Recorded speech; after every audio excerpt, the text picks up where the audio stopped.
Bonsoir, bienvenue au Palace, bienvenue au cinéma. On est heureux de vous voir ce soir pour ce dernier numéro de notre Club 35 pour cette année en tout cas. Club 35, chaque mois on vous montre un film, un classique. On essaye le plus souvent de vous le montrer en pellicule, en 35 mm. Ce n'est pas le cas ce soir, c'est une version digitale de Batman de Tim Burton, 1989, qu'on vous montre. Et pour présenter le film, nous avons notre duo de choc, nos amis Fabrice Duels, réalisateur, scénariste, et bonsoir. Jean-Pierre Versker, qui est un peu handicapé ce soir. Jean-Pierre rentre du ski. Tu rentres du ski, c'est ça? Non, mais j'ai un petit problème au pied, mais c'est pas grave, ça n'affecte pas mon moral. Bon, les amis, bon. Fabrice, Batman, Tim Burton. On a eu peur tout à l'heure parce qu'on se disait il n'y aura pas grand monde, mais quand même, on voit que la salle est presque pleine. On est vraiment ravis. On est vraiment ravis que ce rendez-vous devienne un peu pérenne. Et ça nous fait vraiment chaud au cœur. Alors encore une fois, ce ne sera pas une copie 35, mais c'est pas mal quand même. Batman de Tim Burton. Alors il y aura beaucoup de choses à dire sur ce film. Je vais vous recontextualiser un petit peu tout ça. Il y a un précédent à Batman. Bien sûr, aujourd'hui, les comics, on en bouffe, en veux-tu, en voilà. On n'en peut plus même. Mais à l'époque, c'était complètement inconnu. En 78, il y a un précédent, c'est le film de Richard Donner, le Superman, qui arrive et qui est un succès artistique et un gros succès commercial. Donc forcément, les studios américains, hollywoodiens, se jettent sur cette manne céleste qui est les super-héros des comics, quoi. Et Warner jette son dévolu sur Batman, qui serait, d'après eux, le prochain super-héros à développer en long métrage. Sauf qu'on arrive à... C'est très compliqué à mettre en place. Il y a des grosses divergences au niveau du scénario. Ils tombent dans un développement infernal, development hell, comme ils appellent ça, et ça dure une bonne dizaine d'années. Jusqu'au jour où Frank Miller et Alan Moore sortent Dark Knight. Et là, Warner se rend compte qu'il faut avoir une vision en fait, pour adapter Batman, parce que l'univers est beaucoup plus sombre que Superman, le personnage est beaucoup plus trouble et beaucoup plus torturé. Et donc ils font appel à un jeune metteur en scène qui a fait 2 films, dont Les Aventures de Pee-wee et Beetlejuice. Ils font appel à Tim Burton. Et là, c'est le coup de génie. Enfin, c'est vraiment c'est providentiel en fait ce qui se passe. Parce que même si Tim Burton, et on va revenir, a énormément de difficultés, il rencontre énormément de difficultés sur ce film, vous imaginez bien, il est tout jeune, il décide de tourner ce film à Londres.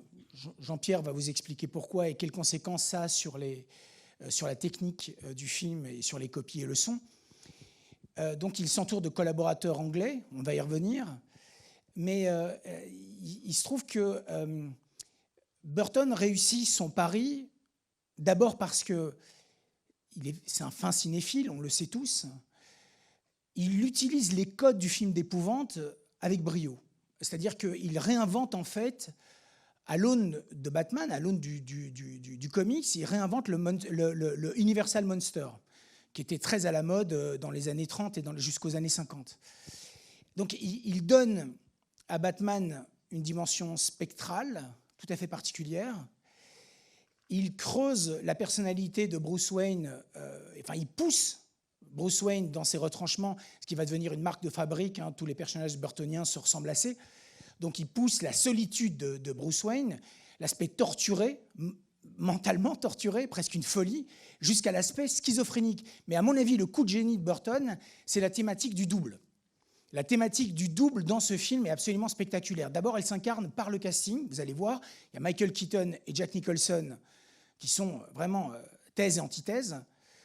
C'est vraiment une mécanique parfaite qui s'oppose. C'est vraiment les 2 faces de la même folie, en fait. Donc un discret, l'autre complètement extraverti, le bien, le mal. Et je pense que cette thématique qu'on retrouve beaucoup dans les personnages burtoniens, ici s'établit en archétypes, en fait, et c'est des archétypes qui vont irriguer absolument toute la filmographie de Burton, qui sont des personnages finalement qui ont une espèce de béance, qui sont en quête des personnages solitaires et torturés, on l'a déjà dit, mais qui sont en quête de l'innocence de l'innocence de leur enfance perdue. Et ça, c'est quelque chose qui va être très particulier. Donc ce film a aussi pas mal de nostalgie. Vous allez le voir, de mélancolie en tout cas. La production du film est assez intense, immense. C'est un film de 35 millions à l'époque, ce qui n'est pas peu. On est en 89. Hein. Le film va remporter presque un demi-milliard, ce qui est absolument colossal. Quoi ? Le prix de la gare de Mons. Le prix de la gare de Mons. Donc c'est absolument colossal ce qui va se passer autour de ce film. Ça devient pratiquement un phénomène. Les gens de ma génération se souviennent absolument de l'été qui a suivi avec le track de Prince, qui a enflammé absolument l'été 89 ou l'été 90. Donc il y a une vraie Batman mania qui s'empare du monde en fait. Le film, vous allez voir, beaucoup l'ont vu ou l'ont vu il y a longtemps, non ? Qui a vu le film ? Ouais, quand même. Ouais, c'est pas mal. Donc, en fait, ce film établit Tim Burton dans quelque chose qui va rendre pérenne. Hein. Ça l'épuise, hein. Ce tournage, je pense que l'épuise complètement. Il l'a dit, il l'a répété. Il va faire après son film, mon film préféré de Tim Burton, qui est Édouard aux mains d'argent, qui est à mon avis son chef-d'œuvre, pour empiler après avec Batman le défi, où il va pousser en fait l'expressionnisme du film, l'aspect monumental d'une manière assez incroyable, et il va pousser en fait très très fortement dans ce film, dans le 2, tout ce qu'il a mis en germe dans ce premier film. Donc pour en parler encore un petit peu, juste les collaborateurs en 2 secondes de Tim Burton, il y a, comme il tourne en Angleterre, dans les studios Pinewood, il est obligé de s'entourer de techniciens anglais. Et à mon avis, c'est quelque chose qui va contribuer beaucoup à la réussite majeure du film, en tout cas à son aspect artisanal.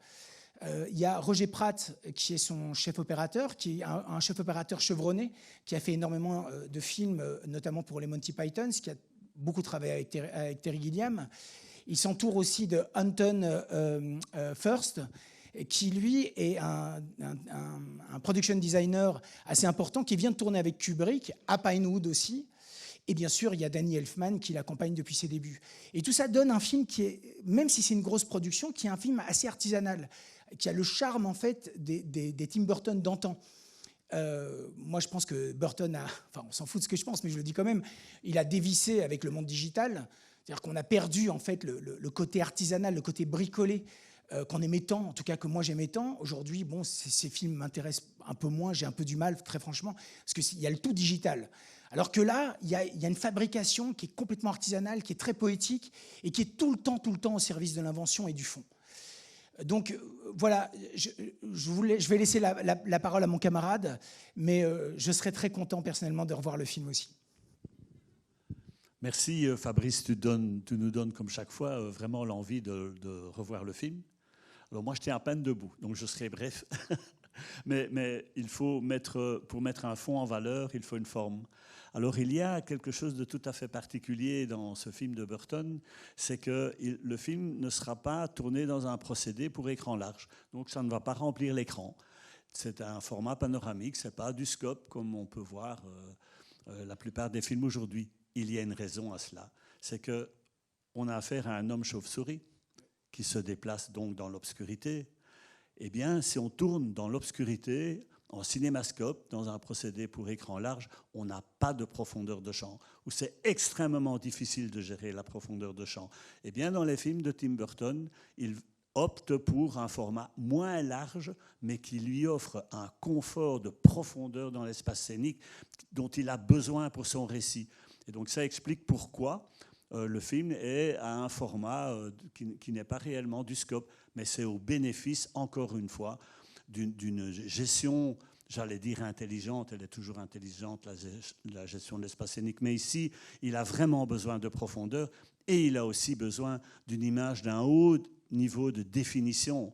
Et si on tourne pour écran large, et si on veut de la profondeur de champ, il faut utiliser des pellicules très sensibles qui donnent du grain. Eh bien, Tim Burton n'en veut pas.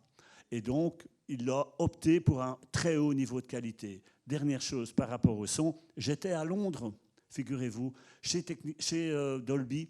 Donc j'ai suivi plusieurs formations chez Dolby, ça me regarde, mais j'étais là presque par hasard, où les ingénieurs s'arrachaient les cheveux, c'est plus mon cas, bon, ils s'arrachaient les cheveux parce que c'est un des derniers films à avoir où ils étaient obligés d'exploiter au maximum les enregistrements analogiques en réalité, pour les copies d'exploitation. Alors je voudrais quand même vous expliquer ça, c'est que toutes les techniques d'enregistrement, de mixage étaient numériques, mais la finalité devait se retrouver sur des copies 35 mm d'exploitation, donc le master en analogique. Alors comment faire? Eh bien, ils se sont vraiment décarcassés, ils ne parlaient que de ça. Les ingénieurs chez Dolby ne parlaient pas du film, ils parlaient des performances technologiques. Comment gérer tous ces enregistrements numériques pour une finalité analogique? Et aujourd'hui, vous allez voir le film en numérique. Oui, mais le master est analogique et c'est d'un très haut niveau de qualité. Alors je vais vous dire quelque chose, je ne suis pas payé pour vous le dire, pour pouvoir réellement bénéficier de l'œuvre originelle de ce film, il faut le voir dans de bonnes conditions techniques et c'est le cas ici. Désolé Eric, c'est mon avis. Hein. Donc moi je dis, voilà. Et donc vous allez découvrir une fois de plus l'œuvre de Burton dans sa forme originelle. Et pourquoi c'est en DCP? Pourquoi c'est du numérique? Parce que les copies pellicules sont en mauvais état. C'est un film qui a eu beaucoup de succès et on vous aurait montré une copie abîmée, etc. Eh bien, par rapport au respect de l'œuvre de Burton, il vaut mieux le voir en digital aujourd'hui, avec un respect pour la complexité de la gestion de l'espace scénique par rapport à l'image et par rapport à la gestion faite par Dolby d'une finalité d'un transfert sonore analogique. Hein. Ce que vous allez entendre est passé par une étape analogique avec un son immersif. Et j'ai envie de dire que c'est un beau témoignage. C'est un beau témoignage de l'évolution analogique. Voilà. On rend hommage à l'œuvre Images et sons de Burton. Merci les amis. Merci,